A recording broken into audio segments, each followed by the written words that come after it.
Saudi और UAE जल रहे हैं, लेकिन इस बीच आखिरकार सीरिया शांत क्यों है? इस वीडियो में हम इसी मुद्दे पर बात करेंगे। नमस्कार, आप देख रहे हैं न्यूज 18 का डिजिटल प्लेटफॉर्म और मैं हूं आपके साथ श्रुति श्रीवास्तव। अमेरिका और इजरायल के हमलों के जवाब में ईरान लगातार उन देशों को निशाना बना रहा है जहां अमेरिकी सैन्य ठिकाने मौजूद हैं। Saudi, Qatar, Bahrain, Kuwait, UAE पर भी हमले हुए हैं। लेकिन इस पूरे उथल पुथल के बीच एक ऐसा देश है जो न सिर्फ इस जंग से दूर है बल्कि चुपचाप अपने लिए मौके भी तलाश रहा है। ये देश है सीरिया। 28 फरवरी को ईरान और अमेरिका के संयुक्त हमले के बाद से ईरान युद्ध शुरू हुआ। इस संघर्ष में ईरान और उसके सहयोगी ड्रोन और मिसाइलों के जरिए अमेरिकी ठिकानों और इजरायल पर हमले कर रहे हैं। लेकिन सीरिया ने साफ कर दिया है कि वह इस युद्ध में शामिल नहीं होगा जब तक उस पर सीधे हमले नहीं किए जाते हैं।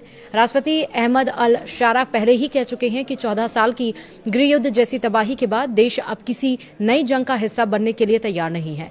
सीरिया की यह न्यूट्रल रणनीति उसे एक नई ताकत दे सकती है। हॉर्मुज स्ट्रेट पर ईरान की पकड़ के कारण वैश्विक तेल सप्लाई प्रभावित हुई है। ऐसे में वैकल्पिक रास्तों की तलाश शुरू हो गई है और यही सीरिया की एंट्री होती है।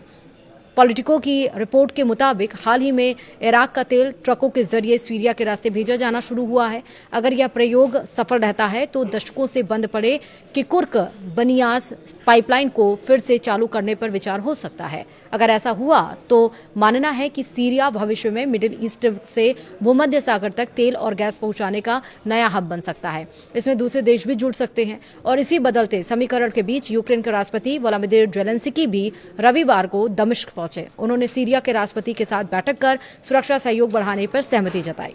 ज़ेलेंस्की ने कहा है कि दोनों देश सुरक्षा और विकास के नए अवसरों पर साथ काम करेंगे। दरअसल यूक्रेन को रूस के साथ युद्ध में ड्रोन हमलों से निपटने का बड़ा अनुभव मिला है। अब यही विशेषज्ञता वह मिडिल ईस्ट के देशों के साथ भी साझा कर रहा है।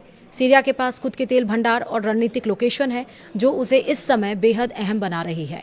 अमेरिका और उसके सहयोगी भी अब हॉर्मुज और लाल सागर के विकल्प तलाश रहे हैं जहां सीरिया एक बैकडोर रास्ता बन सकता है। सीरिया में ईरान समर्थ बशर अल असद के तख्तापलट के बाद अहमद अल शारा की सरकार बनी और इससे ईरान का प्रभाव कम हो रहा है।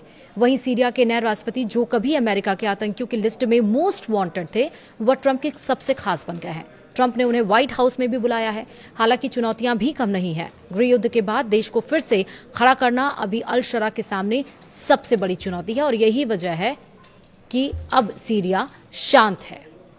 वीडियो में इतना ही। नमस्कार।